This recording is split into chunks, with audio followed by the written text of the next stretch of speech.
We cannot be talking about the big four and providing housing while demolishing housing of the same citizens.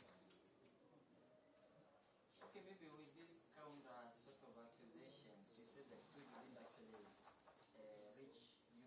Maybe you, as even as the senator, have you tried to reach to Tuju? Yeah. Maybe does this signify much cracks in the Jubilee? I don't know about cracks in the Jubilee. There's nothing. Differences of opinion and telling each other that you are way off the mark on this one, you're not right. Those are signs of a healthy democratic party. I mean, it will be unfortunate if, as a party, we all sang to one tune at any particular point where people speak. Of course, this is not as neat as it should be. On certain issues and salient issues like water conservation, as a party, we should be speaking on the same page. But where people choose to address us on press conference as opposed to reaching out to us as leaders, then we have no any other avenue. I have tried to reach out to Honorable Tuju.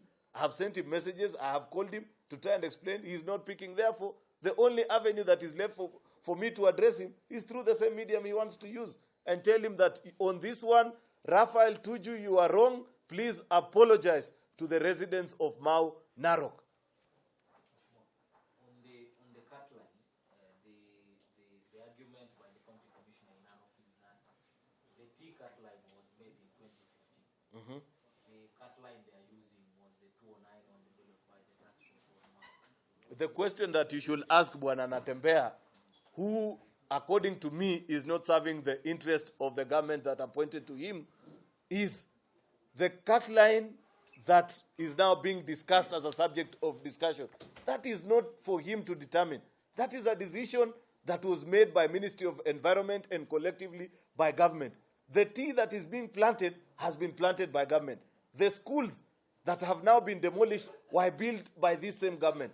The road that is being built from a place called Mekenyo to Kas FM is being built by this same government. And therefore, it is not in his place as county commissioners to tell us which cut line to use. His duty is to execute and to protect the interest of government. He has been told that use the Nyayo T-zone cut line.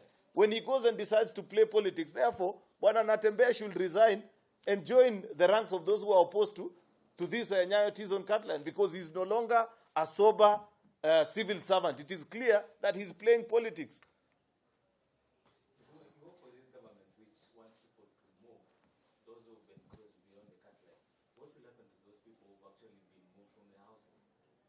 That is a question. Your question is very telling. I do not work for government.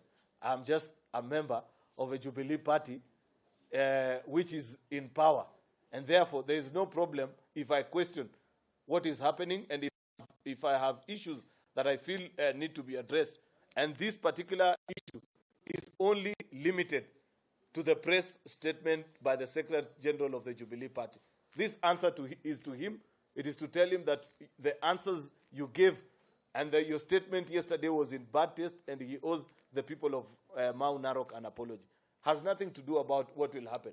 That is for them to find out. Of course, if it is established, as we hope will be established between today and tomorrow, that there are genuine Kenyans who have been attacked and their houses demolished, yet they live on their own land with genuine title deed, then we will demand for compensation. There's nothing illegal about that. It is provided for. The right to property is a cardinal salient right provided in our constitution. Therefore, we will be demanding for compensation. That is a work of representation. That will be our job.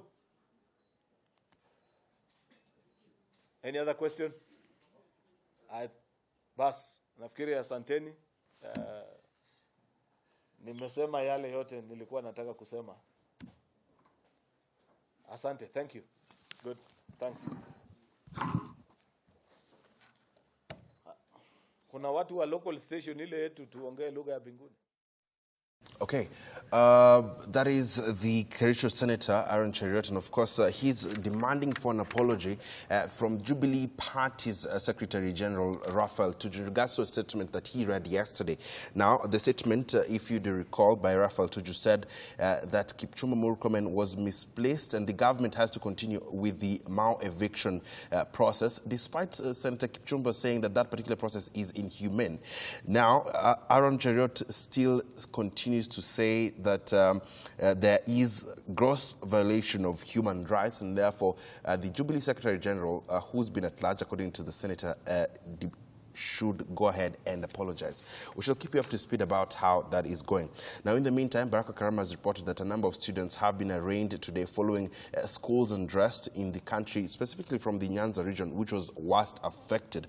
But even before we get into that particular discussion and take a look at that story, joining me right now, we have Zoga Ndenge, who is a mentor. We also have Marcy Kamau, who is a teacher at the Kennedy School in Kitengela, as well as a mentor. We have Henry Kamunde, lecturer at the Tangaza University, as well as Simon Washira, who we were with last week from the School of Education in Tangaza. Now, this is what I'm talking about. Highway Secondary School in Nairobi has been closed indefinitely following a fire incident at one of the school's dormitories. The fire, which was eventually contained, is said to have affected at least 31 students who were taken to the Kenyatta National Hospital to be treated for smoke inhalation. This comes in the wake of unrest in schools witnessed across the country, with the Deputy President's wife, Rachel Ruto, parents, and even Meru elders calling on students to maintain law and order. Brenda Cheriot reports.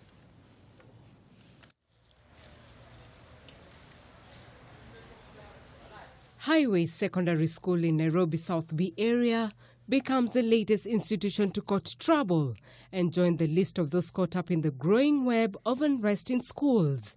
The fire is reported to have caught one of the dormitories Sunday morning, but some students and teachers managed to stop the flames from spreading.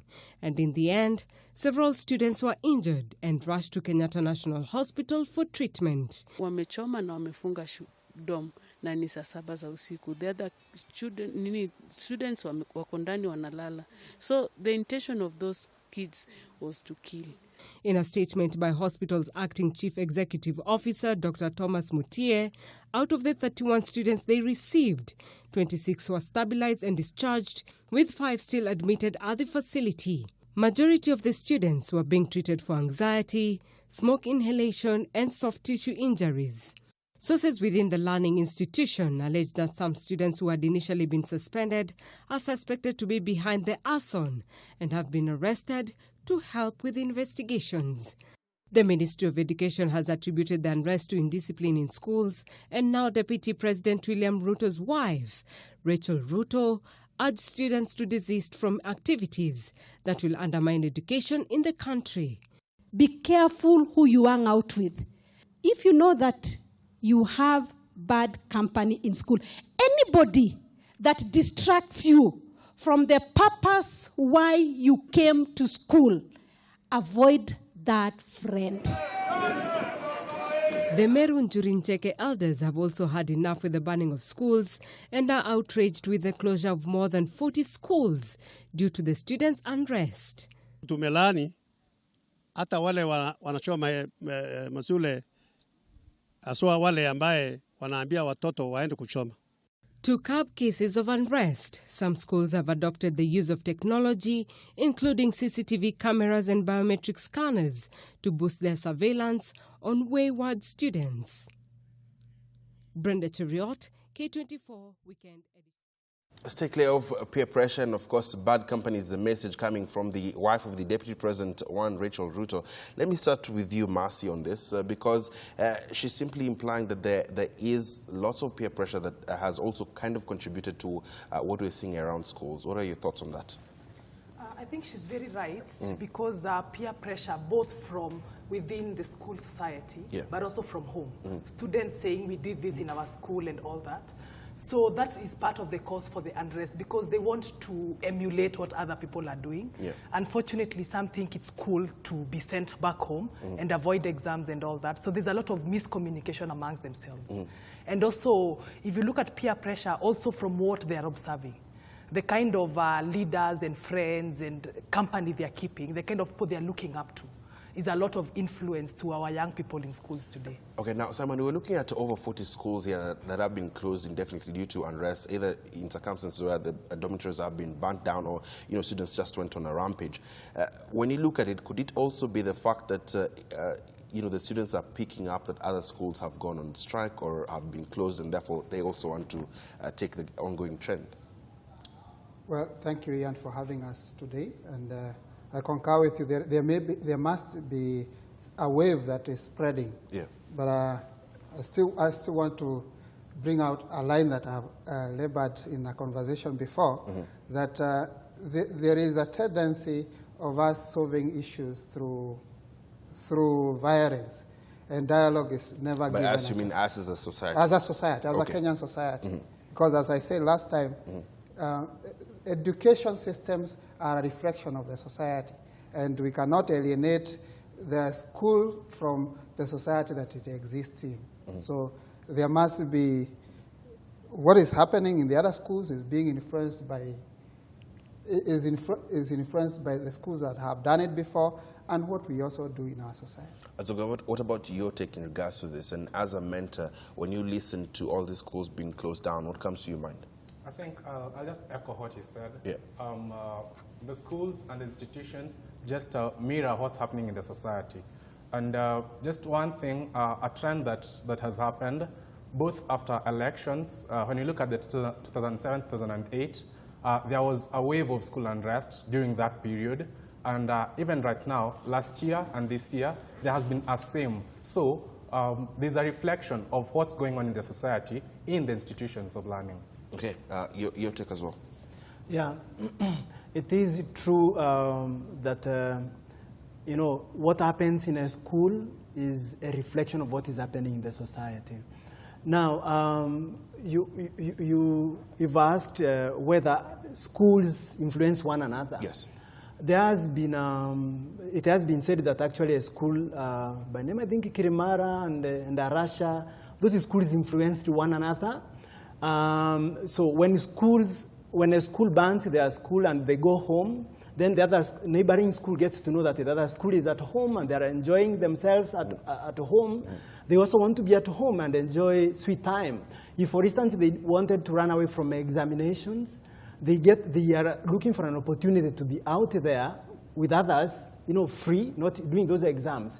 So I think even, of course, when we report that a school has burnt theirs and another school has burnt theirs, it becomes kind of, it's a normal thing, and any other school somehow would be willing also to do it because everyone else is doing it. And even other than having the will to do this, of greater concern and what seems to be baffling, members of the public and those who are following this story, Marcy, let me bring in on this, is, for instance, in Highway Secondary School, at what point does it get to a student's mind that they might even want to risk the lives of others? This particular dormitory was touched while some students were there, and that is why 31 of them were being treated for inhaling the toxic gases here.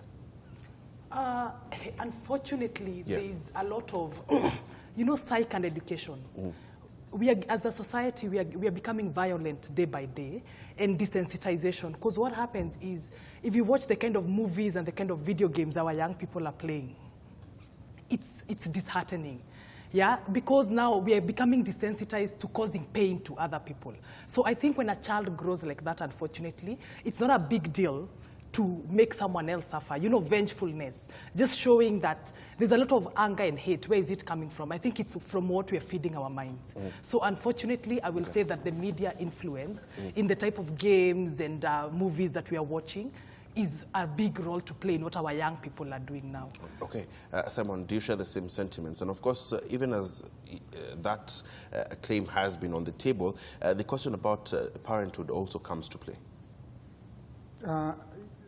The issue of the way we are doing things in our society is very much so, and many of the times you'll find our youths are also tending to be models to themselves, and they tend to always ape what the other one is doing. And in many cases, they find themselves not having anybody to correct them. And parents the parents need to be very present and talk to them. Let's spare some time as parents to speak to our children and tell them that though you are watching these things, they are not real. It's just acting.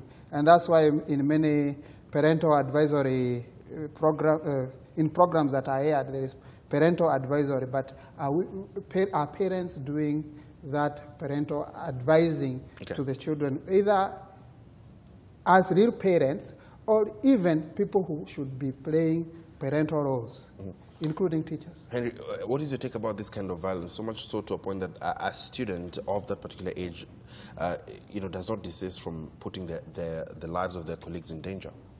Actually, it's not just the lives of their colleagues in danger, but even I can't fathom how a 14-year-old would even plan to fight or even beat a principal, and go ahead and even try to plan how they are going to ban others in the dormitory. They plan without reasoning at all. They plan and lock the door, get to the petrol. It's something that it takes, I think, several days. How does one get there in the first place? I think, and I know you're not a psychologist, but yes. From your understanding, what do you think is the effect, or rather, what brings about that outcome? One, I think we've lost values as a culture, as a community, as a society. So there are no values. People even don't value their own lives. Even these kids, actually, they don't even, I think to many even their own lives don't matter. They are hopeless. They are looking for opportunities to run away from the school environment. It's so stressing. So I think there is even our schools don't have systems to deal with the stress levels of learners. And I think that ought to be put in place to ensure that whenever they have issues, they're able to, those issues are dealt with in a school. Because whenever we give them exam, some others waking up at 4 and then sleeping at 11 or even 10 o'clock. Just reading. Of course, the stress levels. But how many people have gone through the very same system, Henry? Things have changed. I think we've had exams, of course, even ourselves, but we never did those kind of things. But I believe that things have changed, that to the extent that we've put so much focus on exams, and such that once you fail an exam, gone. I think Simon has something to say, then I go to Zoga. I was going to interject and say that the way the society has changed in Kenya in terms of widening our democratic space should not be left in our schools. We're still running very controlled schools. And hardly are we engaging with our students and kids, even in those schools. We are like our students need to be taught and they need to listen, and we're hardly engaging and connecting with them.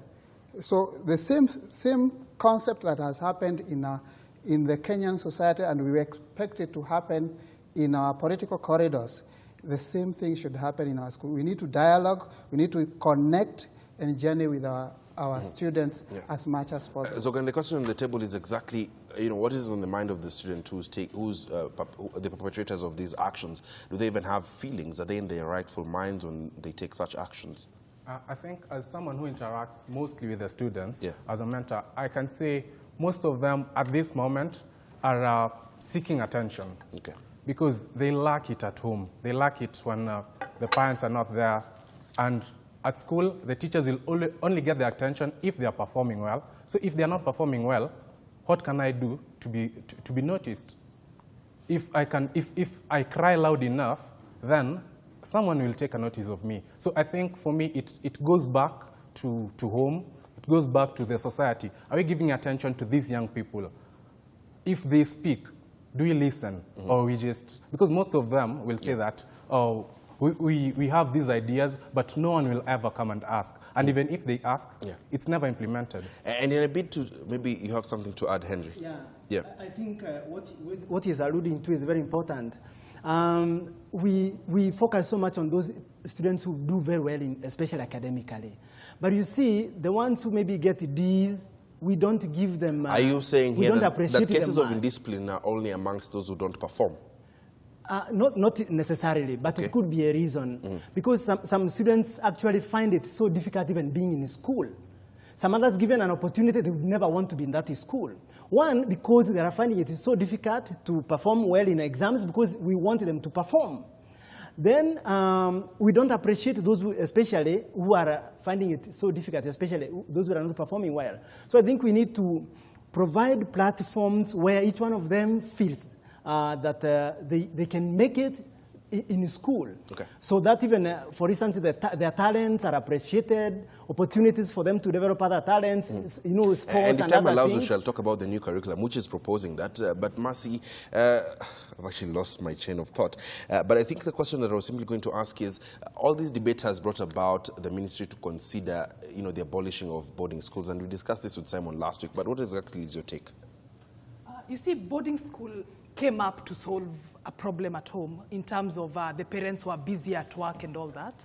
So it became easier to send children to boarding school just because they got more contact time at school. In fact, the PS said that Kenyans seem to be obsessed with boarding schools. Was he right? He's right in a way, because actually, like personally where I work, it's a day school and we have a lot of inquiries for boarding school. Meaning that, and the biggest reason parents give is at home, there's no one at home, so we need the children in school. So it's like we're transferring our parental role to the school, and we feel that a boarding school is offering the parent, which is not true. Because personally, I say what you can do with one child at home, don't expect a teacher to do with 40 students in a class in a short period of time. Yeah. So do you think abolishing boarding schools is one way to go? It is not entirely the solution, in my take, because also boarding schools, appreciating why they came in, because abolishing boarding school, who will these kids be with at home? So are we creating a parallel system, sort of mentoring and supporting the students? Now, we're taking a short commercial break. When we come back, I'll hear from Zoga and Henry in regards to matters boarding school. Simon, I remember your take on that. Now, this is the Daily Brief. We're keeping up to speed with a number of live events happening right now. I'm meant to understand that actually former KPLC boss Ben Chumo has appeared before the Senate Select Committee. We shall listen into that. Caleb Ratemo is following that. Stay tuned for these and more right here.